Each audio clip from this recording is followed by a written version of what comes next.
God wants you to know His blessings. Nga naman nga gusto sa Dios nga ikaw gako mahibalo nga ang Dios naga-prepare kanimo sa gitawag o panalangin igsoon. So what is the purpose? No? God wants you to know God's blessing. Aron basayad ka sa mga resources sa Dios nga iyang giandam sa matag sa kanapay igsoon.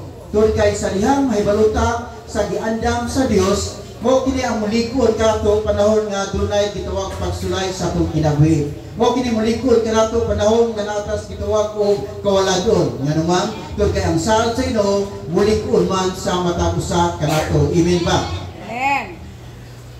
Sa di pa lang dugay nagahimumig National Convention, no? Katong mga idaran, nag-idar og 60, unya naka render sila sa 20 years sa ministry, no? Dito sa Idawatunon na 15,000 kung ordain. Kung dili ordain, 10,000. Ang ubang mga kuwan, pastor, nag-adto kay wala sa ipliti.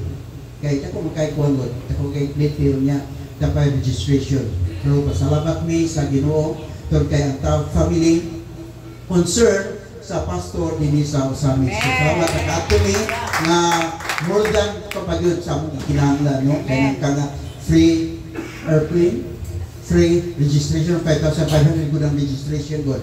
So salamat kayo sa inyong pagmahal. Pero hindi mga pastor nga gimahal ta sila sa membro, pero ang ko'y kwarta membro. Manggalit na din higi, panalanginan kita sa Ginoo ba? Amen ba?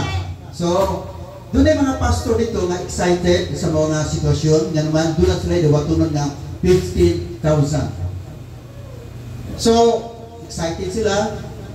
Pero kami nga, nakadawat na, parang di na kayo excited. Nga naman, kung kayo nakadawat man mi. Pero katong kuhan, wa nakadawat, excited kayo sila.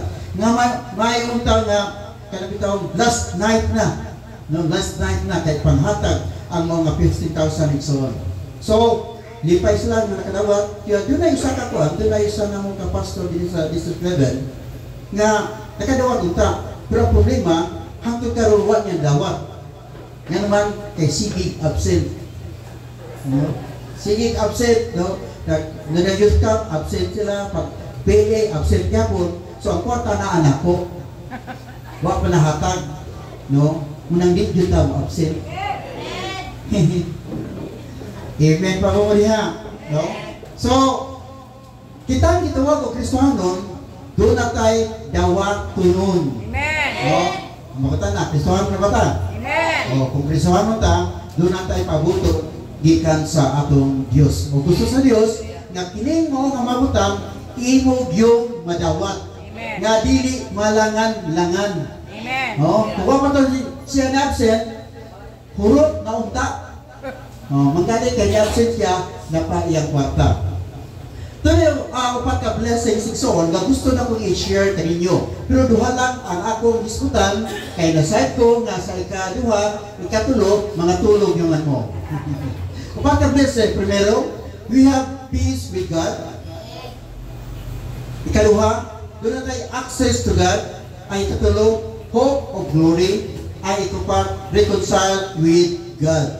So, among all the four blessings of being in Christ, tunay gitawag o common denominator. Kinsa man? Atong usbon. We have peace with God, access to God, hope of glory, reconciled with God. Sa may common denominator yan? God. Ang Diyos. Bright yan yung atong mga kuwan. Ako rin dito magod. So, the greatest blessing song, no, nga ito madawat. Diba nakabong, nga sa among kinabuhi, ang greatest blessing ng nakon, wala lain kundi si Jesus Christ. Amen. Nga naman, kay diha ni Jesus Christ, atong maangkon ang tanang mga butang. Amen. If you don't have Jesus Christ, you may have everything. Tingali na kay kwarta karon. Doon ay mga tao na daghan kayo mga building karon, but you end up with nothing. No? Munaan kung imo tanan, the book of Mark chapter 8 verse 36. What shall a profit a man if he shall gain the whole world but lose his own soul? Unsa may imong maangkon nga dako kag sweldo karon, nindot ang imong negosyo karon, daghang kag bahandi karon, daghang kag building karon, pero kalaglagan diha sa imong kalag. Mara si Paul, ison ko imong tanawon bitaw si Paul, iyang giklaro gyud unsa ang iyang relasyon nga sa Ginoo, o unsa gyud ang tinuod niya nga tubong nganong nangalagad siya nga nas Ginoo. Miyon siya sa Philippians chapter 1 verse 21. For to me to live is Christ, and to die is gain. Kining atong kinabuhi karon, kadaugan na ni daan. Amen ba? Kanang imong paglingkod karon, kadaugan na nagihatag sa Dios dias imong kinabuhi. O kung mabot man ang gitawag o kamatayon, usap ka na kaginansya diha kanimo. Ngayon ma'am, tungod kay ikaw makikuba naman sa Dios nga atong ginagaram, ninintak na sa kabuntagon. So ang atong kinabuhi kadaugan, o ang atong kamatayon igsoon usa ka ginansya nga atong naangkon diha sa atong pagpangalagad sa atong Dios igsoon.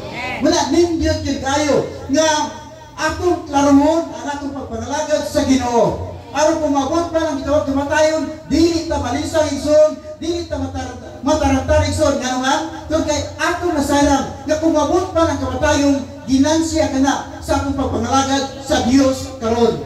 Amen. So, tingali mo yung karas, pero sa ako pastor, o niya ako for to me to live is money. For to me to live is wealth. For to me to live is fame. For to me to live is glory from the people. For to me to live is power. Pero inom kay kaigsoon, you die being lost.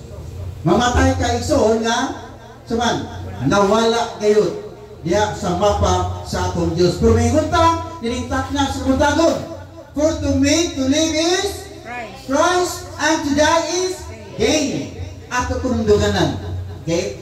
For to me to live is Christ, and to die is gain. Pag-ingog to die, no, ako ba, di na mo sugod, di na mo kuhan, di na mo unod. No? Ganman, hadlok. Pring may kaison. Bisa kung saan mo kahadlok, kung umabot ang kamatayon, umabot bilang kamatayon. Nga naman, ito kaya gusto sa Ginoo, ikaw mag-iguban na diyan kaniya. Okay. First blessing of being in Christ, we have peace with God. Romans 5 verse 1, yun rin. Therefore, being justified by faith, we have peace with God through our Lord Jesus Christ. Makapatuntak kalinaw diha ni Kristo. Kaniadto nahilayo tas Ginoo, kaniadto kaaway tas Ginoo igsoon, pero tungod ni Jesus nahimutan gawas nung, tungod ni Jesus igsoon nahimutan matarong karon. Amen ba?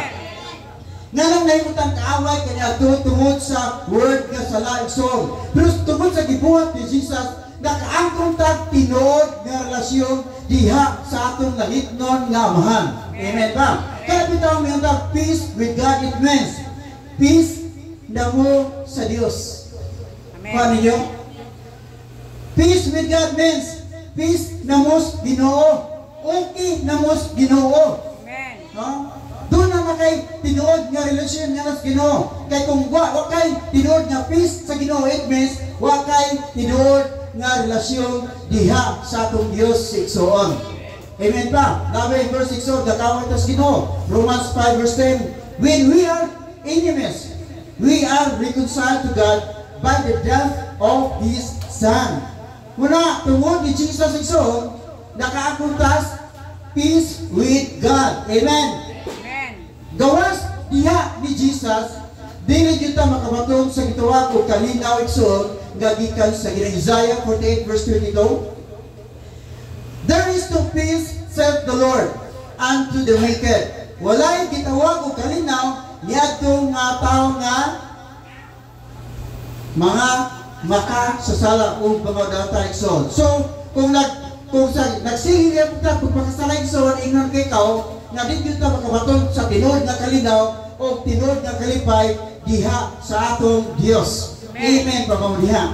So, we have peace with God through Jesus Christ. Amen. So wala di lain nga makahatag kanato igsoon sa tinuod nga kalinaw kundi ang pakikrelasyon niya sa Ginoo o dunatay kalinaw uban sa Dios. Amen. Amen. Hallelujah.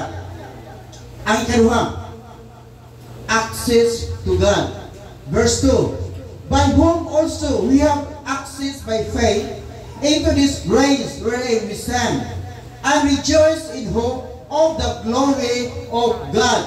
Do you know that the word access is used to describe entering into the presence of the King? Kaya bitawang wala ka musulod sa opisina sa presidente ba? Kung ikaw mo adjust Malacanang karon, inon ikaw, kung wala kay access sa mga presidente, diha na dyan ka kutob sa gate. Tinood dili. Pero karon tungod ni Jesus, doon na natin access. Amen ba? Yan ang tumatawag mo sa kitabo nga doon sa kisudalo nga bunta siya musulod. Bunta siya musulod sa kuan kanang sa mga kanang palasyo, pero gipugnan siya sa gituwag og gwardiya igsoon. So sila gilingkod lang gyud siya bisag wa siya kusunda, pero naglingkod siya dito sa gate. Unya doon lang sa kabata kasi dula bula ba? Dula bula. Ya ang mula may padulong dito sa sundalo o mingon kining mga kuan, mingon kining mga sundalo. Kanang di na ko ihatag din mo nga bula, kundi ka mutuga kung kinsa ka, si bala nimo. Siya ako, si kuan nga anak ko sa mga king. Siya bot anak ka sa king. Siya anak ko sa king, bot anak. Dilo ka anak sa king. Binutod na kay siya anak nito. Siya di ko buto. Mayon tiri mga bata yung tukta ng mga matawa. O iyang gibundot padulong dito siya papa ng mga king. Siya pa. Di ko siya buto nga ako imong anak. Nya mayon siya mingon kini mo sundalo ko bito ko ngay ikaw anak ka sa mga king. Ako lang to bito yo para makatubag ko sa king. Paano? No? So, nasay pa kay Son nga ang mata ko sa kato dili unta dali-dali makaadto sa atong nangitnon nga bahan. Ha? Nga naman tungod sa mga butang atong nabuhat Dios Ginoo. Pero mayong tanaw sa John chapter 14 verse 6 din name. I am the way, the truth, and the life. No one can come to the Father but by me. So, through Jesus igsoon, nga nas imong kasing-kasing karon, doon na kay access nga mo Dios sa atong langitnon nga mahan. Amen. Walang ayaw ipadaplin, ayaw kwa si Jesus nga nas imong kasing-kasing karon kay mo na access nimo. Nga ikaw makihimo og intimate relationship diha sa atong langitnon nga mahan. Amen po mo diha. Natungod din song, matod pa rin po sa Hebrews 4:16 din.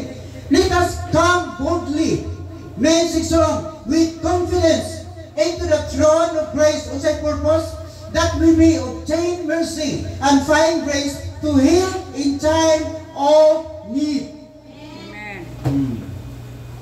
So di na ta magpaluko-luko, no? Di na ta mauwaw maudol sa kunangit ng ngamahan. Tungod ni Jesus nga nas imong kinabuhi karon, tungod ni Jesus nga nas imong kasing-kasing nilingtak na sa kuntagor. Pero pangutana mo ni ba? How often do you come to the throne of grace? Sa matag adlaw ba? No, doon naman tayo access na nga matusulit ng ngamahan. Pila ba ka panahon nga sa matag adlaw igsoon moduol ta di trono sa atong Dios katong ilagaran igsoon. Basig Domingo ra ba? Ha? Basig Domingo ra ta moduol sa trono sa Ginoo. Moduol sa kaluoy sa Ginoo. Moduol sa pagkatabang sa Ginoo ngani sa pagkasta sa kinabuhigsoon. Pero atong pahimusan kining opportunity, kining privilege igsoon nga gihatag sa Dios kanimo kanako aron ito diana makadutas atong langitnon nga mahang. Kay dapat daily ta nga moduol igsoon nga daily man ta nga nagkinahanglan Dios sa atong tasatagsa ka mga kinabuhi. Daghang kay tagiduol nga nas Ginoo, no? Hasta divine wisdom daily, hasta divine protection daily, hasta blessing more than we need daily, hasta tabang nga nas Ginoo igsoon nga para sa atong mga minahal sa kinabuhi daily hasta good health daily. Amen ba? Labi na sa mga parents igsoon matag adlaw need the prayer para sa atong mga anak nga naman doon kay what para sayon unsay mga problema sa atong mga anak igsoon o kitang gitawag ni kanang doon na tayo privilege, doon na tayo opportunity na makaduol sa atong langit noong amahan para sa atong mga minahal sa kinabuhi. Amen. Doon sa katao, bayad siya $19 million para lang makig-lunch ni Warren Buffett igsoon. Nga ako kita na bakit kinsa ni Warren Buffett no medyo kailani. Kana siya kanang grabe ang investment na siya diay no layang ko god $153.1 billion. Gitawag siya one of the richest of the world. Pinagrabe ka dato igsoon kini mga tawo igsoon. Doon sa katao nga makig-lunch lang niya. Ligasto siya $19 million igsoon para lang makig-lunch sa mga tao. Ganun kay gusto siya nga makaambit sa gituog kaalam ni mga tao igsoon. Kay decide siya nga kung kining 19,000 nga gasto mas more than pa yun ang iyang madawat igsoon. Nining gitawag Warren Buffett igsoon. Naibalo ka ba igsoon nga doon tayo Diyos nga mas dato pa ni Warren Buffett? Amen. Di na tayo kinahanglan o milyon igsoon para mo doon nga nas Ginoo. Doon na tayo kagawasan, matagudlo sa itong kinabi, matag-adlaw, hindi ka natin igsoon, makadoon tas atong langit doon nga mahal.